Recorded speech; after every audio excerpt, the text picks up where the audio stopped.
I'm Professor Ana Nogar from the Department of Spanish and Portuguese, and today's community engagement involved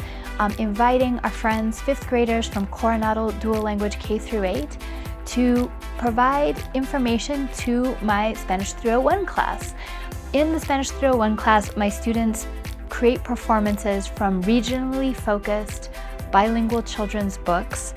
and they use costumes, they use food, they use music, they use sets, they use activities to connect the contents of these books with the experience of the children who come and consult with us here on campus. The students then provide feedback to my students about their presentation, if it held their attention, how well they use bilingualism, and then the UNM students then incorporate this feedback into a revised version of their presentation. So it provides the UNM students the opportunity to interact with community, to bring something unique to a dual language elementary school, and to create a pathway forward to bilingual and dual language elementary students to come to UNM. It's a huge pleasure and it's an honor to get to work with the elementary students, to work with their teachers, and with the families that support them and bring them here to UNM.